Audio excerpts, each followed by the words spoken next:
За хүний эрх хэрэгжлөөний байдлын талаар 25 дугаар илтгэл за 600 хуудас гаруй том илтгэл байна. За нэг зүйл байгаа юм. За бүгдээрээ би асуултаа асуугаад бай. Бүгдээрээ жоохон чимээг болчихоо. За 602 дугаар хуудас. Хүний эрхийн комиссоос зөвлөмж гаргахад хариу ирүүлээгүй байгууллагууд. За 6 байгууллага байна. Бүгд боловсролын яамтай холбоотой. Зургуулаа. Зөвлөхөөр би асуултаа асуух үү? Зургуулаа боловсролын яамтай холбоотой. Боловсролын зээлийн сантай холбоотой. Нийгмийн ажилтнтай холбоотой. Уралдаан төгтөөчийн талаар. Энэ боловсролын яам яадаг хариу өгдөг юм уу? Эндээс ямар дүгнэлт хийж болох вэ гэхээр хамгийн их хүний эрх зөрчиж байгаа зөр чинь боловсролын яам шүү. Яг боловсролын яам хариу өгдөг юм. Тэгэхээр энэ дээр инх хамгаалалтын сайдад гэхдээ яг энэ болсон зүйлүүд бол инх хамгаалалтын сайд томилогдохоос өмнө. Тэгэхээр инх хамгаалалтын сайдад хандаж хэлмээр байна. Энэ хариу өгөөгүй албан тоотуудыг яаралтай та хариу болгож өгнө үү? Хамгийн их нь боловсролын зээлийн сан дээр байна. За хоёрдугаарт хамгийн гол нь бид хүний эрхийн комисс ажиллаад идэг тэндээс үр дүн гарч ийн үү? Ерөөсөө бид нар үр дүн л харах хэрэгтэй. 607 дугаар хуудас комиссийн гишүүдийн шаардлагыг хэрэгжилтээр наваад үсгээр за ер нь бол бүгд л өөрийгөө өндөр дүгнэлцэн байна да. 79, 84, 100% хэрэгжилттэй гэдэг. Ер нь бид нар чинь тэгвэл асуудлаа бүгдийг шийдчихсэн юм шүү. 100% хэрэгжилттэй юм шүү. Нэг асуулт байна. Бид нэр тухайн байгууллага тэр гомдол гаргахад хариу ирүүлэнгууд тэрийг 100% хэрэгжсэн тооцоод байна уу? Үнэхээр тэр хүний гомдол эсрэгээрээ бүгд 100% шийдэгдсэнийг бид нэр хэрэгжилт гэж үнэлж байгаа юм. Албан тоотын хариулт ирэхэд бид нэр хэрэгжилт гэж үзмээргүй. Яг тэр тухайн хүний асуудал шийдэгдсэн үү? Хүний эрхлийн зөрчил нь арилсанд гэж үзэж та бүхэн хэрэгжилтийг 100% гэж үнэлж байгаа юм.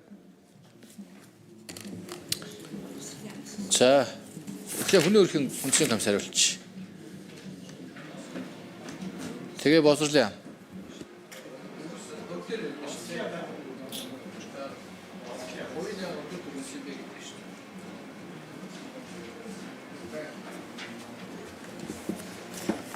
За бат найрамдлаг шүүний асуултанд хариулъя. Зөвлөмж 2025 оны байдлаар зөвлөмж шаардлага нийлээд 101 явсан. Тэгэд энэ дээр тусгасан асуудлуудад бид нэг зөвлөмж дээр 4 асуудал жишээ нь тусгадаг. Эсвэл 5, 10 гэд тэ. Тэгээ бүгдийн тус нь үнэлдэг. Нэг зөвлөмжийг бүхэлд нь биш. Зөвлөмжийн хөдөлмөрлөх эрх нь хариуцлага тооцсон нь сургалт хийсэн ч гэдэм үү те бүгдийг нь үнэлээд энэ бүгд ингээд хэрэгцсэн байдлыг нь л хуваар илэрхийлж байгаа байдал нь энэ юм аа. Ийм одоо өмнө жилүүдэд бид нар бас ярьдаг байлаа. Ингээд хугацаа хоцроож ирүүлж байгаа асуудал үзэгдэл бол яахгүй байна. Тасрахгүй байна. Хугацаа хэтрүүлж байна. Биднэрт 60 хоног байгаа хуулиар 60 хүртэл хоногийн хугацаанд зөвлөмж шаардлагаа ирүүлэх ёстой. Хэрвээ нэг яаралтай эрүүл мэнд амь насны асуудал хэрэгжижвэл бид нар 1 хоногийн хугацаа өгдөг. Тэгээ энэ хугацаанд биднэрт хариу ирүүлэх ёстой. Энэ хугацаа хэтрүүлдэг байдал нэгдүгээр тасрахгүй дамжиж байгаа байдал байна. Гэхдээ ирүүлж байна те. Хоёрт хариуцлага тооцох асуудал дээр 22 албан тушаалтанд бол хариуцлага тооцсон, нэг хүнд хариуцлага тооцоогүй асуудал одоо явж байгаа, шүүхээр явж байгаа нэг асуудал бол байгаа. Тэгээ энэ хүртэлх хугацаанд юу болсон мэгээр хууль зүйн байнгын орон дээр хамтраад бид нэр хилцүүлэг хийсэн. Зөвлөмж шаардлагын бэлэлт ямар байгаа вэ? Ямар байгууллага биелүүлэхгүй байгаа вэ гэдэг асуудлыг нэг ярьсан. Хоёрдугаарт бид нэр зөвлөмж шаардлага явуулахдаа заавал 2 зүйлийг нэгтгэг бас нотлох баримтыг ирүүлээч гэж. Зөв ер нь тайлбар ирүүлээч гэхээр бол хийж гэн, хийх гэж гэн, төлөвлөж гэн гэдэг бас тийм хариулт ирүүлчих гээд байдаг учраас бид нар яг юу хийсэн бэ? Нотлох баримтаа гарсан шийдвэр төлөвлөгөө, шийдсэн асуудлыг хамт ирүүлнэ гэдэг ийм байдлаар дүгнж байгаа гэдгийг бас танилцуулъя. За боловсролын яамс нэмж хариулъя.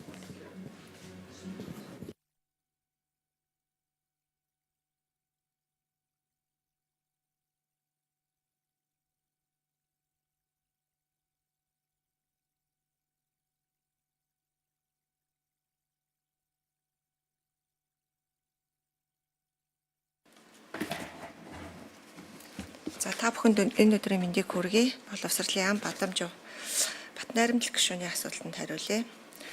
За хүний эрхийн комиссоос өгсөн зөвлөмжийн хариуг бол манай амнаас яг тодорхой хугацаа хоцорч өгсөн байгаа хариуг нь тухайлбал сургуулийн орчинд нэгсэн журмаар олныг хамарсан эрүүл мэндийн үзлэг онцлогоо ялангуяа хувь хүний эмзэг мэдээлэлтэй холбоотой үзлэгийг таслан зогсоох бүх шатны байгууллагад өөрөг чиглүүлж шаардлагатай арга хэмжээ авч ажиллах гэх мэт ийм 25 оны 1 сарын 16-ны 03 дорооп 02 гэсэн албан бичиг байлгахад бид нар бол 6 сард хариуг нь өгсөн байгаа. Тэгээ энэ ямар шалтгаантай вэ гэхээр зэрэг энэхүү зөвлөмжийн хэрэгжилтийг хангаад одоо тодорхой ажлуудын арга хэмжээг зохион байгуулад эргээд түүнийхээ үр дүнг тайлгнах хэрэгжилтийг хангах хүрээнд энэ ажил маань одоо тайлангийг хөрвүүлэхэд хугацаа алдсан юм асуудал байгаа. За Батнайрамд гишүүн тодруулъя. Ер нь тодорхой минутандаа багтаа тодорхой хариулна шүү. Тэгэхээр хард ийм л байна л та. Нэг хариу ирүүлэггүй байгууллага албан тушаалт нь ерөөсөө 6хан байгууллага байхгүй юу? Бүгд боловсролын яамтай холбоотой. Тэр ийм байж болохгүй. Хүний эрх хамгаалагдах ёстой. Тэр дундаа хүүхдүүдийн эрх энэ дэр хөндөгж байгаа үед хамгийн түрүүнд хуулийг хугацаанд хариулах ёстой байхгүй юу? Ийм байж болохгүй. Энийг Инх хамгаалсан сайдыг шийдээсэй гэж бодож байна. Инх хамгаалсан сайд хурдтай ажилдаг. Энэ дээрээ бас яг тэр хурдаа гарах хэрэгтэй. За хоёрдугаарт хэрэгж яг түрүүн хүний эрхийн комисс хариулж байна л та. Хүний эрхийн комисс ажиллаа хийдэг юм байл. Би ч гэсэн улсын их хурлын гишүүний хувьд оюу толгойн сонсголын үеэр хүний эрхийн комиссд би хүний эрхийн хувьд хандсан. Хүний эрх тэр дорн хүний эрхийн комисс тэр дорн хариу авсан боловч бусад байгууллагуудаас нь хариу ирээгүй л дээ. Одоо ч ирээгүй. Тэгэхээр албан тоодын хариу ирлээ гэд хэрэгжилт биш. Яг үнэ нотлох баримтыг нь авах хэвээр. Нотлох баримтын дүгнэж буцаад бид нар тэр нотлох баримтан дээр үндэслэж дүгнэлтээ энэ дэр